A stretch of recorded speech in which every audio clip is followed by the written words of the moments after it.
What have you learned about yourself during the COVID-19 pandemic? What have I learned about myself? Or, I another learned way that I'm resilient. Like, I learned that, initially, once we got past that, oh my God, we're in a pandemic. Go to the store, get toilet paper, get this. Like, once I What was your realized this initial was reaction when you knew it was real? I mean, there was something was happening in China, something happened in Italy, and now all of a sudden, it's moving westward. I was in denial. Like, I was watching your video in Italy, and all these Italians singing opera, and like thinking that's not going to happen here. I didn't feel like it was really going to happen. I was in total denial, and you were not alone. I'm thinking that. I was also the same way. Oh, I think most of us were, in America at least, because we look to our leaders, right, to kind of guide us. The lovely vestiges of living in Los Angeles. What's that? Oh, yeah. I mean, that's nothing. I mean, the ones that when they're like in my backyard with like, yeah, I think that, look, we had leadership that could have made us all feel a lot better about living in a pandemic, and we didn't have that. We had a president that kept denying that it was even gonna, it was gonna go away, and that it wasn't a big deal. So I think we all wanted to believe that because it would scare us. Yeah. We were all couldn't believe that. I mean, not that it was. Of course, you can believe that Donald Trump would lie to the American people, but yeah, it was crazy. I think I felt like everyone. I felt scared. And then we adapt, right? Like, initially it was like, we have to put a mask on. And then now it's like, okay, my keys, my wallet, my mask, phone, my mask, we just adapt. We're adaptable people, and we're going to get through this. And I keep an emergency one in the car. What's that? I keep an emergency one in the car. I've got all around the house. Yeah. It doesn't mean I don't forget to take them when I go to the house. I do. I do too. I do too. But I don't get far, especially living in a city. But no, I feel like I learned that I'm adaptable, that I can get through something like this. I learned to... It's like a small irritation. It's a huge irritation because as you and I both are such social people. Yes. The biggest challenge for me was like, oh, I'm not going to go to dinner parties and restaurants and things that I really enjoy doing, or having people over and watching movies, and that has been sad for someone who's so social. Also affected me in a big way too, which I think was one of the reasons why I wanted to do this thing. Partly because I wanted to get other people's opinions and voices on it, but also an excuse for me to get out. Right. Yeah. This. We need I'm these. Socializing right now. But it's not an excuse. It's your art, right? Well, so it's not an excuse. I look at it as something like, this is what you were meant to do, and you had this seed 10 years ago, and now it's actually happening and coming out. Yeah, but I could just as easily stayed in either Italy or Boston and just ride this thing out. And the fact that we spoke about this earlier, one of the benefits of COVID-19 for me has been I've been given this luxury of having time on my hands, and which kind of leads into the next question, but I'll save that for a second. Like, what am I going to do with my time now? Well, you could fritter it away. It's so interesting how time... It's very malleable now. I feel like we've been in COVID for 5 years. Yeah. Right? I have no idea what month it is. It's the time is just... Oh, I can answer that question for you. Okay. It's Blur's Day. Exactly. Like, yeah. Yeah. Every day is the same day. Yes. Yeah, I've had to learn to kind of create... I do work differently. I used to be very much like, I'm going to work Monday through Friday and really have my weekends off. Yeah. But now it's all Blur's Day. Oh. So it's every day I'm working, and it's interesting because in some ways, as a writer, and I write in my backyard in my guest house, it hasn't changed that much, right? I still am working on my computer in my guest house. Yeah. Before, during, and after COVID, I'll be doing it that So you're way. kind of insulated a little bit. I've never worked so hard in my life. Interesting. Yeah. So what has it been for you? I get up at like stupid o'clock every day, which is anywhere between 4 and 5 a.m. And I have my little ritual of making some coffee, pray, meditate for about 10-15 minutes. Then I give myself permission to open my phone up and take a look to see what's happening. And yeah, I wish I could tell you look at my emails first, but I don't. Okay. I look No, at but my that's good. I look at my social media, begin to sort of track and plan out what my social media is going to be like for today. And I mean, you know, we spoke earlier about TikTok. I usually get comments from a video or 2 or 3 that I posted the day before, and I make sure that I answer each and every single one of those comments. Wow, that can be time consuming. That's an hour and a half easy. That's and what complicates matters is about a month ago, I posted a TikTok and I started getting some comments in Russian, and you can translate. Yeah. Which does a shitty job, by the way. No. You can if you do a long press on the comment, the menu bar pops up and it'll go, do you want to translate this? And it translates. And then I go to my Google Translate to respond back to them. And then the next thing I know, all of my comments, or 80% of my comments, are all in Cyrillic now, all in Russian. And okay. I've got like about 80,000 new followers in Russia. Oh, wow. Yeah, it just happened like within 2-week period. Okay. I just blew up there. Amazing. Yeah. Yeah, maybe you should try it in French next. Yeah, you'll get. And you never know. Yeah, the thing is, you just never know. But I feel like I have to engage with. I don't feel. I want to engage with them. And so again, that's my routine. And then it's off to work we go. Right. I think with you, it's interesting is TikTok is really opened. I mean, you've already been. You're a worldly guy, and you're living, you know, in Americano in Milano. But this has kind of opened up a lot of other countries for you. Like you're like a universal guy.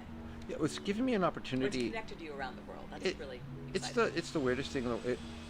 I feel like I found a voice, and I'm just riding this wave for as long as it'll take me. Yeah. Yeah. And through TikTok, some people were commenting, "Hey, you should do a YouTube channel," and I did. And what I was doing is just throwing my TikToks onto my YouTube, and then I realized, who the fuck wants to see my TikToks on YouTube when they've already seen it? And then I said, that project that always kept on sort of scratching and clawing at my brain, and that's when I said, yeah, I'm just going to put interviews up now. And it was just going to be, at first, just talking to people who I find extremely interesting, and then, well, we're living in COVID, the times of COVID, so let me throw a couple of those not so softball questions in there as well. So, I don't know where it's going to lead.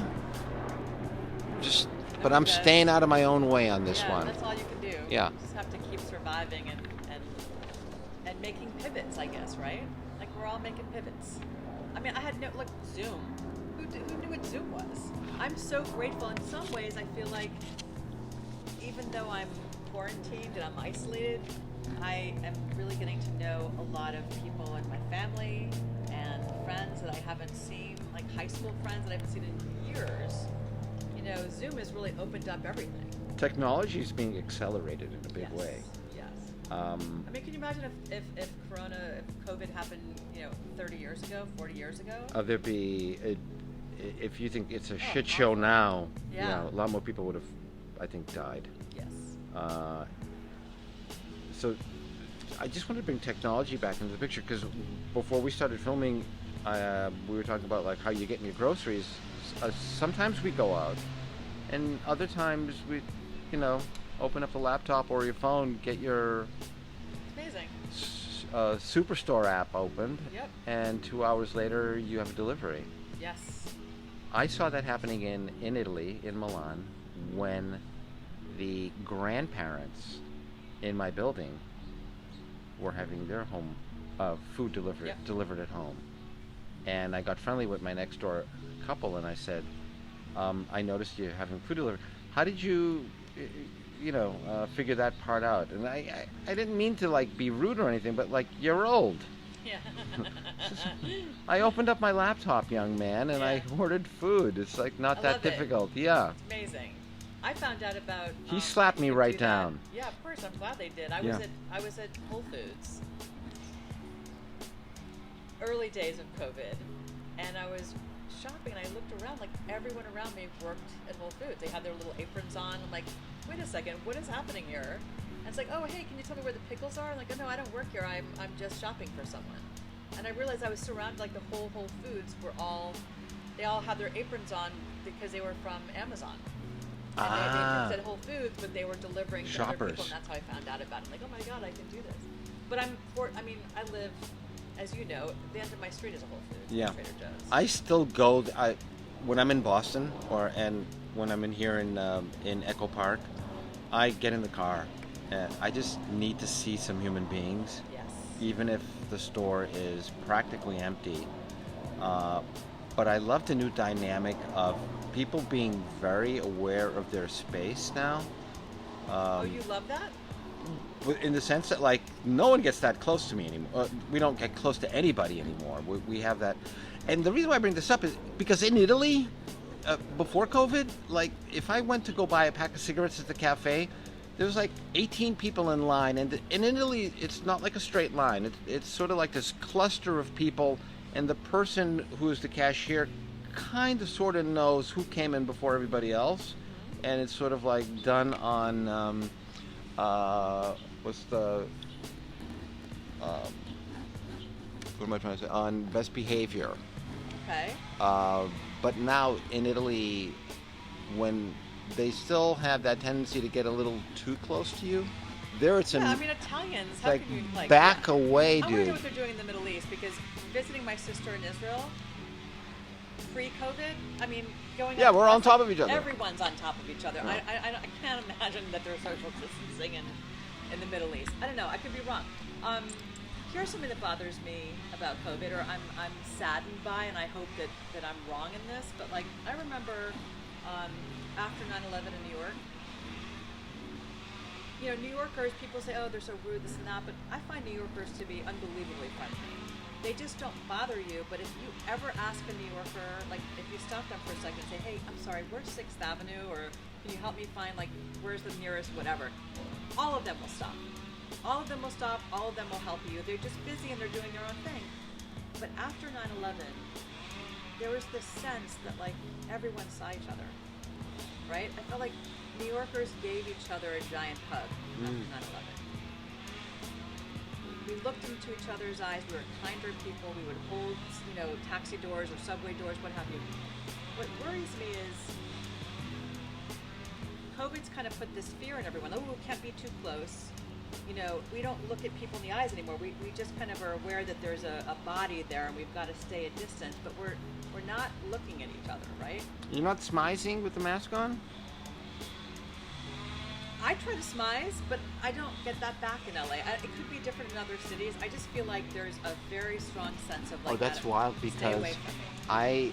I've been meeting more women with the mask, the mask smize thing. Like you could see it. The first time it happened, it was early on when we were let out. So it was sometime in May, and I remember there was what looked like a very attractive woman coming in the other direction. And it's a little bit different in Italy, because even without the mask and you smile at somebody, they don't react very well. But I remember my first immediate thought was, our eyes locked, and I did smile underneath the mask, and you could see her smiling back. Okay. And then this is before, or whatever the model's name was, made up the word called smizing. Oh, I didn't know that. I thought you were being cute. No, I didn't invent. Made it up? I didn't. Yeah, I have no idea. I'll think of it in a second. Well, that makes me feel better, because I feel like in LA, we try to go just to walk around the block or something every day, just to engage and see people. Everyone's always moving away from us. Like if we're walking, you just kind of feel like if someone's coming towards you, one of us is going to walk in the middle of the street. It just the seas are parting, right? I get and that saddens me.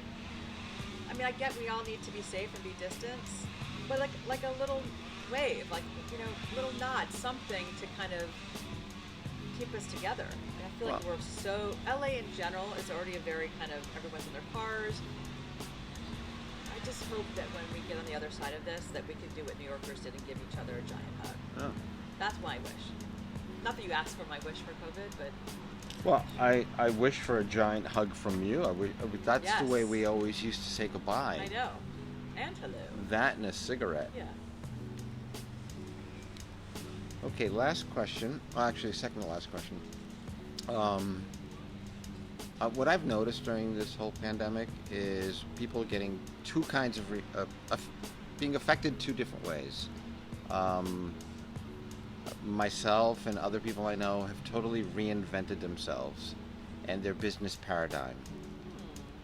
Other people have been filled with anxiety and fear and have not really been able to grasp fully the situation.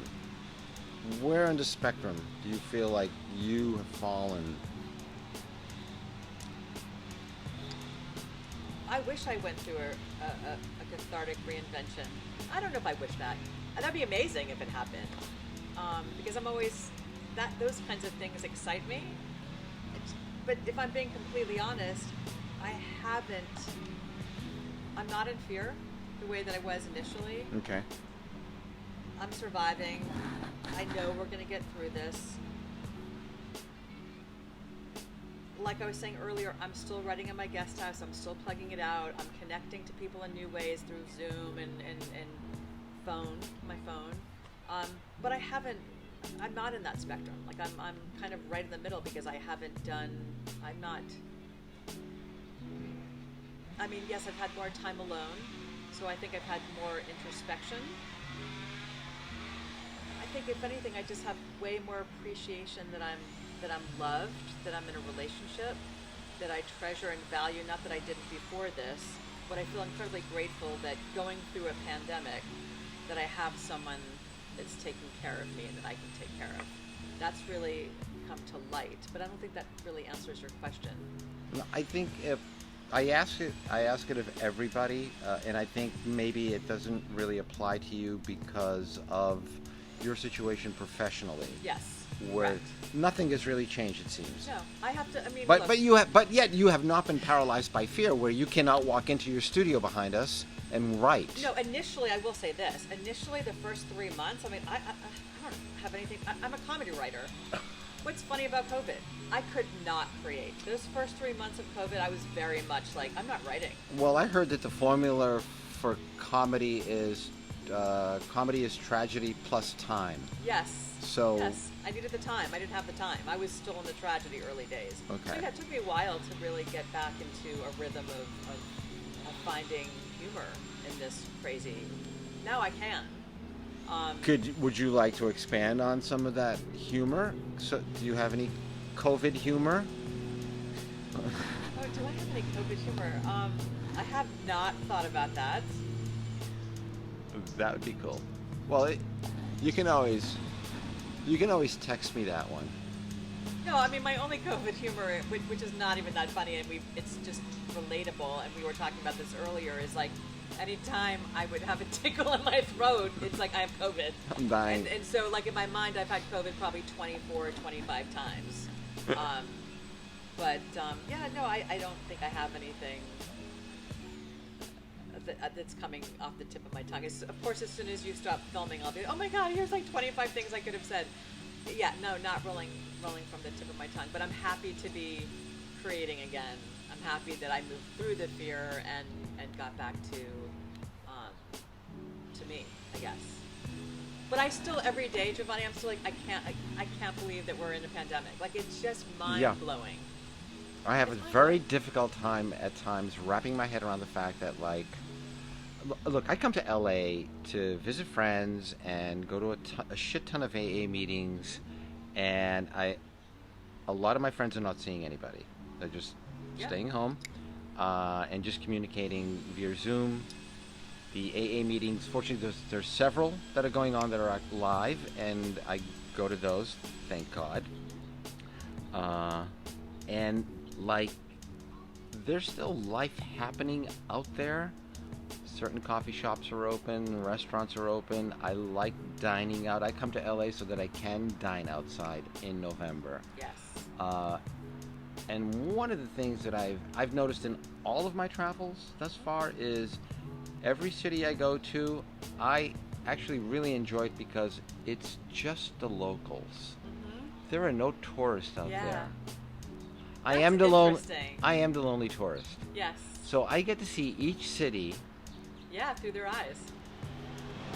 with just the locals. Yes. That's really fascinating. Yeah. So I've been, obviously I was in Milan during the beginning of the summer, and there were no tourists. Venice. I've only been to Venice once, and I just remember it was just hordes of people. It was empty. Wow. It was not everything was open because it was early on, but I could get to go. I went to Puglia, I went to Rome, and just the Romans are there. That's full on. Oh. I don't even know what that looks like because every time I've been, it's been all tourists. I've been to New York City. I was in New York City this summer, in Brooklyn. Just the locals. Same. Yeah. Wow. Yeah. It was manageable. It was easy to get around. The traffic was light. Yeah. Oh my God, the traffic here in LA since COVID. It's, Oh my God! It takes me like 3 minutes to get anywhere I want. It used to be a half an hour. Now I'm like Zoom. Like when you were. Yeah. If this was pre-COVID, Yeah.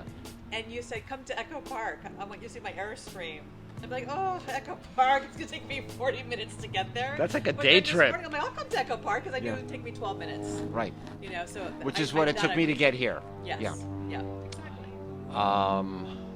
So that's probably one of the benefits if you want to travel now. Well, at least in the United States. Right. Well, right now is not probably the best time because we're getting a spike again. But when things begin to clear and numbers go down and we flatten this curve again, flights are still very, very inexpensive. There's nobody on planes. Right. So it's kind of like not a bad time to go travel if you can, if you're safe, if you. Right. Well, I will say this. I'm going to Australia on the 27th. And Oh, tell us about what happens when you go to Australia. Oh, well, no. And well, first of all, they don't. Interview me after I do this, but my understanding is they escort you right from the plane. You go through customs, and then they put you on a bus, Mm-hmm. and you don't know which hotel you're going to be quarantined. But why are you going into a hotel? Because Australians are making you quarantine, which is the right thing to do, for 14 days. So as soon as you set foot in Australia, I don't think you do set foot. The plane opens up, the military comes onto the plane, they escort you off, you get your stamp, go through customs, claim whatever you want to claim, and then they put you on a bus on the tarmac, on the and top, they take you to the city.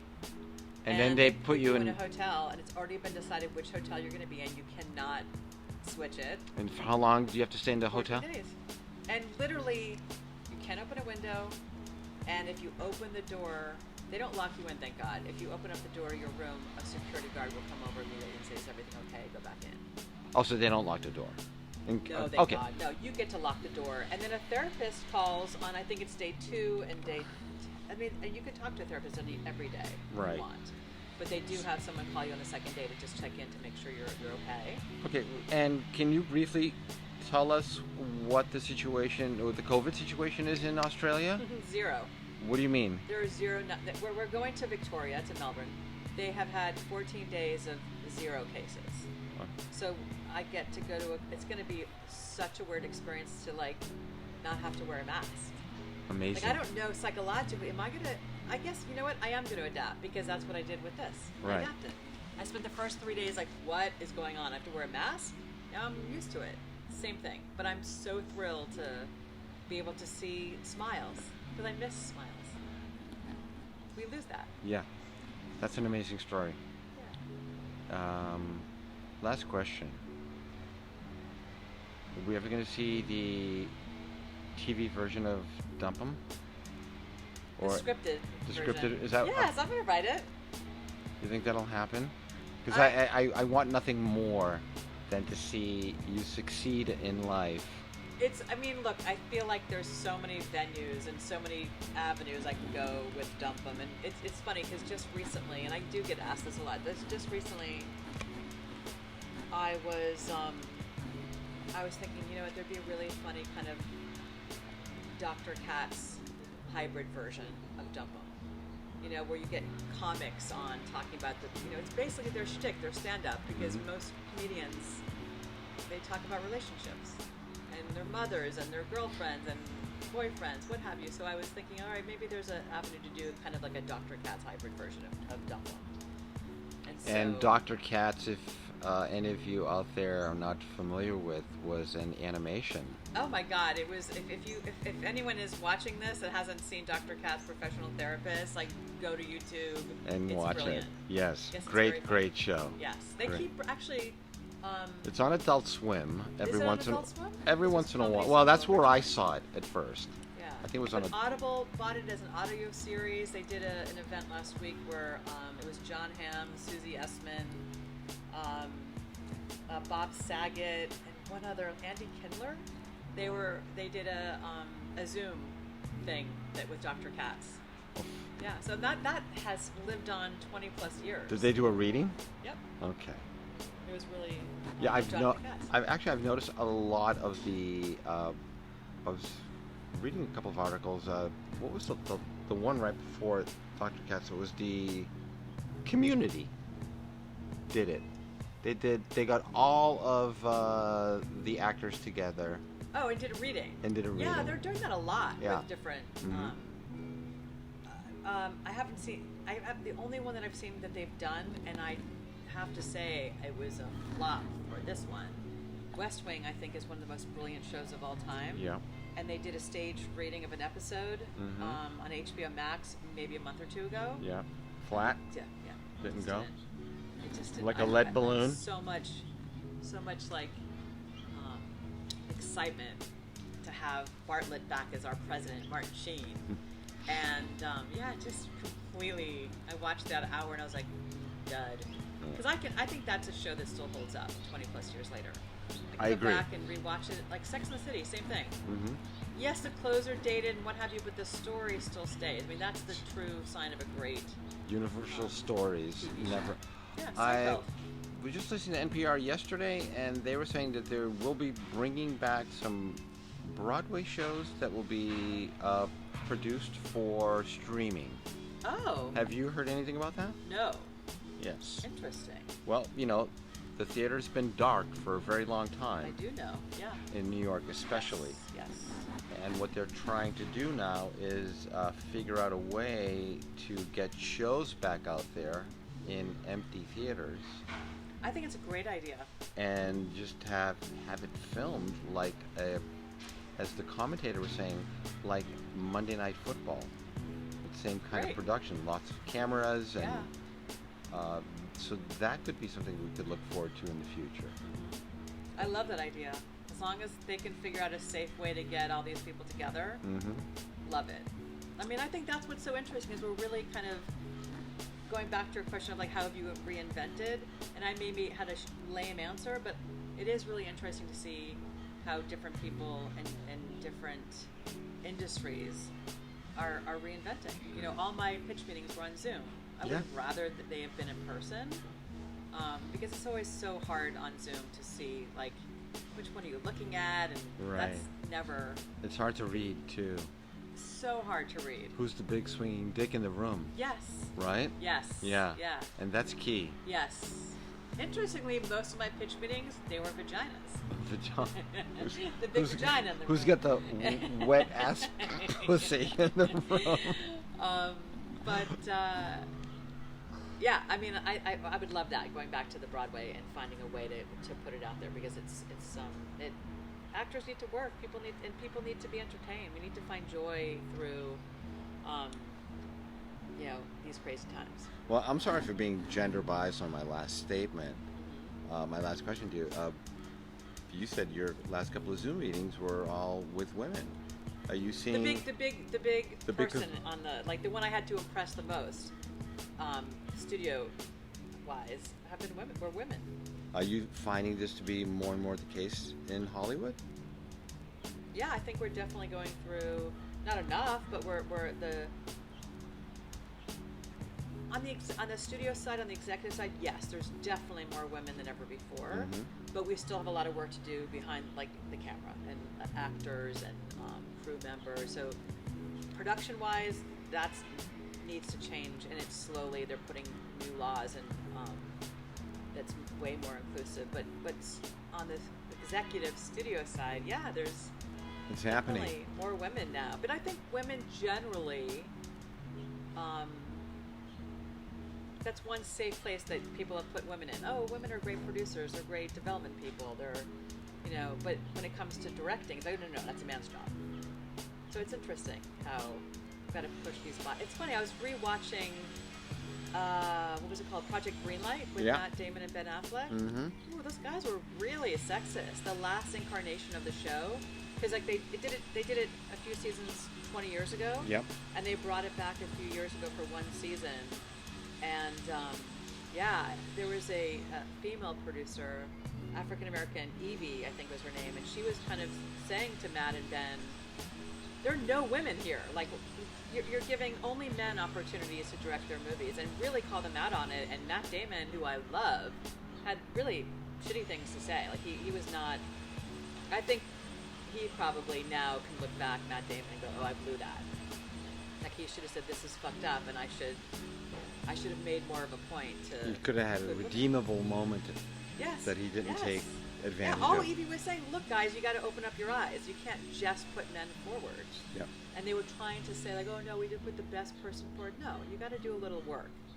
But I think we slowly are right now. Yeah. But I hope for more of that. But I think this summer through COVID and Black Lives Matter, and I think that the change is coming. Yeah, and hopefully with a new leadership with Biden. I always like to give it a nice. Oh, my mom's here. Get up. Yay! Well, hello. Time. I love her so much. There you go. Anyway, listen, Jodyne. Yes. What's your mother's name? Janice. Janet?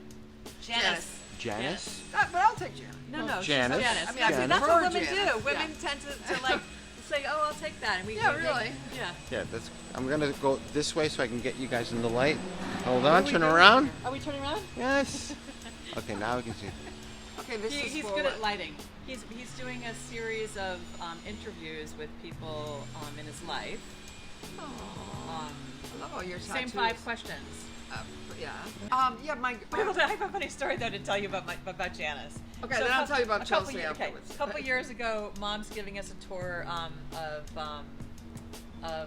the Back Bay of what's the Capitol Hill where you used to live? Oh, Beacon Hill. Yeah, I used to live in Right. Beacon Hill. So we're in Beacon Hill, and Mom's giving us a tour. Like, oh yeah, this is where I would have pastrami sandwiches, and this is where I would do like bingo and work, and this is where my apartment was. I love Beacon Hill. And she, I said, Mom, what year did you live here? And she said, The Strangler.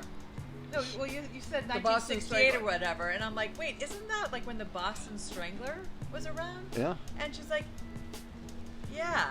Uh-huh. But hold on. But she would get home from work, and she said, if I walk down Capitol Hill here, whatever that street was, Beacon Yeah. Street, there used to be this like wonderful roast beef sandwich place. And so I Oh, would we go go there there all 10 hours. o'clock, 11 Oh, o'clock yeah, at yeah, night. it I'm was like, great. by yourself? And she's like, yeah, by myself. If no one was there, I'd go by myself. When I'm you're like, young, you don't, Boston Strangler. I No. know. Yeah. Anyway, that was my mom. She I would could've- never do it. I'd lock my doors and never leave. Now today, Yeah. yes, but back, I know. but I know. What I is know. the point is my mom was willing to risk the Boston Strangler and For die roast for beef. a good roast beef sandwich. When you're Wouldn't 20 we all? years Mother old- like daughter. No, but I wouldn't do it if it was Boston Strangler. I'm starving. Yeah, gone. So I wanted to thank you for this, Oh my God, it was a blast. and really nice meeting you, Janice. really nice Finally, meeting you. Yes. after all these years. Yeah. We were talking about Daddy. We were talking about everyone. Yeah, this is our yearly catch up. Yeah.